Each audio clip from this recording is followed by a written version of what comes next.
ಎಲ್ಲರಿಗೂ ನಮಸ್ಕಾರ. ನಮ್ಮ ರಾಜ್ಯದಲ್ಲಿ ನಗರಾಭಿವೃದ್ಧಿ ಇಲಾಖೆ ಇದೆ. ಇದರ ಕಾರ್ಯವೈಖರಿಯನ್ನ ಗಮನಿಸಿದರೆ ಇದು ನಗದು ಅಭಿವೃದ್ಧಿ ಇಲಾಖೆಯಾ ಎನ್ನೋ ಪ್ರಶ್ನೆಗಳು ಹುಟ್ಟಿಕೊಂಡಿವೆ. ಇಲ್ಲಿ ಮುಖ್ಯವಾಗಿ ಗಮನಿಸಬೇಕಾದಂತಹ ಸಂಗತಿ ಅಂದ್ರೆ ನಗರಾಭಿವೃದ್ಧಿ ಇಲಾಖೆ ಕಾರ್ಯದರ್ಶಿ ಮತ್ತು ಪೌರಾಡಳಿತ ನಿರ್ದೇಶನಾಲಯವು ಪೌರಾಡಳಿತ ಸಚಿವರ ಅಧೀನಕ್ಕೆ ಒಳಪಟ್ಟಿದೆ. ಸರ್ಕಾರದ ಅಧಿಸೂಚನೆ ಸಂಖ್ಯೆ UDD 104 TMS 2024 ಬೆಂಗಳೂರು ದಿನಾಂಕ 9/1/2015 ಪ್ರಕಾರ ಸಿ ವೃಂದದ ಪುರಸಭೆ ನೌಕರರಿಗೆ ಮುಂಬಡ್ತಿ ನೀಡುವ ಅಧಿಕಾರವು ಪೌರಾಡಳಿತ ನಿರ್ದೇಶನಾಲಯದ ನಿರ್ದೇಶಕರಿಗೆ ಇದೆ. ಇದೀಗ ಇಲ್ಲಿ ವಿಶಿಷ್ಟವಾದಂತಹ ಒಂದು ನೂತನ ಪದ್ಧತಿ ಜಾರಿಗೆ ಬಂದಿದೆ. ಮುಂಬಡ್ತಿಗಾಗಿ DPC ಡಿಪಾರ್ಟ್ಮೆಂಟಲ್ ಪ್ರಮೋಷನ್ ಕಮಿಟಿ ಅಂದ್ರೆ ಇಲಾಖಾ ಪದೋನ್ನತಿ ಸಮಿತಿಯ ಸಭೆ ನಡೆಸಿ ಸರ್ಕಾರಕ್ಕೆ ಕಡತವನ್ನ ಕಳುಹಿಸಲಾಗುತ್ತದೆ. ಕಾರ್ಯದರ್ಶಿಗಳು ಇದನ್ನು ಒಪ್ಪಿ ಪುರಸಭೆ ಸಚಿವರ ರಾಜಮುದ್ರೆಗೆ ಕಳುಹಿಸುತ್ತಾರೆ. ಸಚಿವರ ರಾಜಮುದ್ರೆ ಬಿದ್ದರೆ ಮಾತ್ರ ಪುರಸಭೆ ನೌಕರರಿಗೆ ಮುಂಬಡ್ತಿ ಖಚಿತ, ಇಲ್ಲವಾದರೆ ಕಡತ ಅಲ್ಲಿಯೇ ಉಳಿದು ಬಿಡುತ್ತದೆ. ಇಲ್ಲಿ ಪುರಸಭೆ ಸೇವಾ ನೌಕರರು ಮುಂಬಡ್ತಿ ಪಡೆದುಕೊಳ್ಳುವುದೇ ಅತಿ ದೊಡ್ಡ ಸವಾಲಿನ ಕೆಲಸವಾಗಿದೆ. ಆದರೆ ಉಳ್ಳವರಿಗೆ ಮುಂಬಡ್ತಿ ಸಿಕ್ಕೇ ಸಿಗುತ್ತದೆ.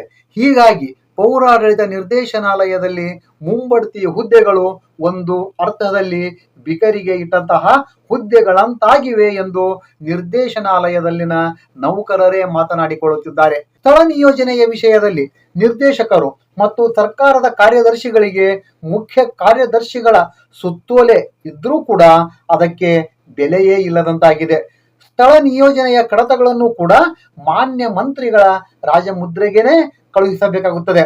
ಅಲ್ಲಿ ರಾಜಮುದ್ರೆ ಬಿದ್ದರೆ ಮಾತ್ರ ಸ್ಥಳ ನಿಯೋಜನೆಗೆ ಅವಕಾಶ, ಇಲ್ಲದೇ ಇದ್ರೆ ಇಲ್ಲವೇ ಇಲ್ಲ. ಮುಖ್ಯಾಧಿಕಾರಿ ಶ್ರೇಣಿ 1 ಹುದ್ದೆಯಿಂದ ಮುನ್ಸಿಪಲ್ ಕಮಿಷನರ್ ಶ್ರೇಣಿ 2 ಹುದ್ದೆಗೆ ಮುಂಬಡ್ತಿ ಪಡೆಯಲು 5 ವರ್ಷಗಳ ಸೇವೆ ಕಡ್ಡಾಯ ಆಗಿತ್ತು. ಆದರೆ ಸರ್ಕಾರದ ಅಧಿಸೂಚನೆ ಸಂಖ್ಯೆ UDD 60 EMC ಬೆಂಗಳೂರು ದಿನಾಂಕ 15/4/2025 ಮೂಲಕ ಕರ್ನಾಟಕ ಪೌರಾಡಳಿತ ಅಧಿಕಾರಿಗಳ ವೃಂದ ಮತ್ತು ನೇಮಕಾತಿ ನಿಯಮಗಳು 2025 ಜಾರಿಗೆ ಬಂದಿದ್ದು, ಇದರಲ್ಲಿ ಮಹತ್ವದ ತಿದ್ದುಪಡಿಯಾಗಿದೆ.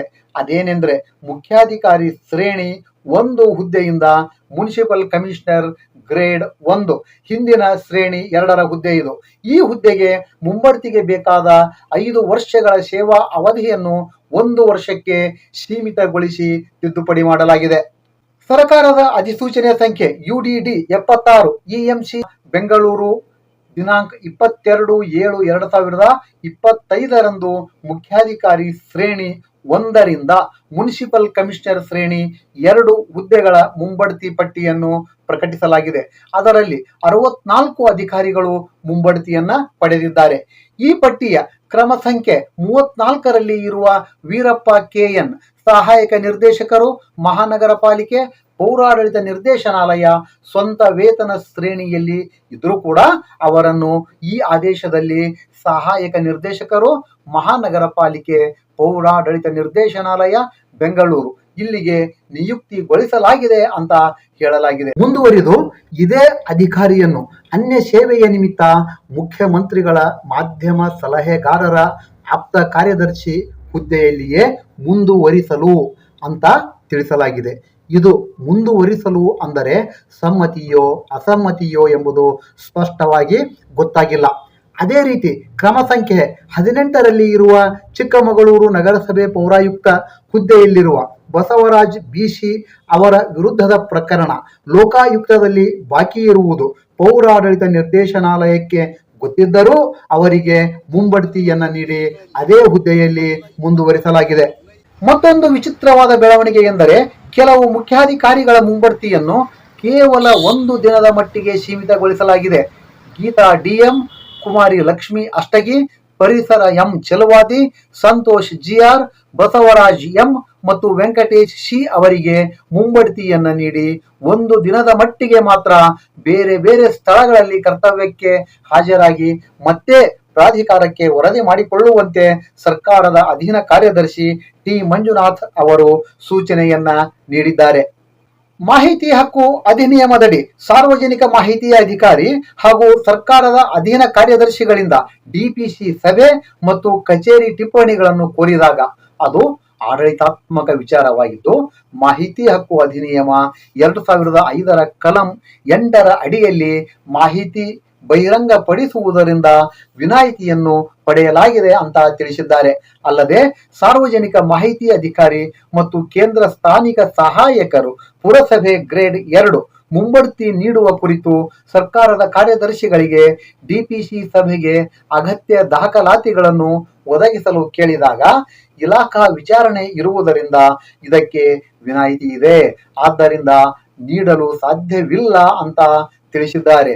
ಹೀಗೆ ನಗರಾಭಿವೃದ್ಧಿ ಇಲಾಖೆ ಪೌರಾಡಳಿತ ನಿರ್ದೇಶನಾಲಯದಲ್ಲಿ ಅರಾಜಕತೆ ಮಿತಿ ಮೀರಿ ಹೋಗಿದೆ, ಇದನ್ನು ನಿಯಂತ್ರಿಸುವವರೇ ಇಲ್ಲದಂತಾಗಿದೆ ಅಂತ ನೋವಿನಿಂದ ಹೇಳ್ತಾರೆ ಕರ್ನಾಟಕ ರಾಜ್ಯ ನಿವೃತ್ತ ಪೌರ ನೌಕರರ ಮತ್ತು ಪೌರ ಕಾರ್ಮಿಕರ ಸಂಘದ ಅಧ್ಯಕ್ಷರಾದ ಎಲ್ ನಾರಾಯಣಾಚಾರ್ ಅವರು.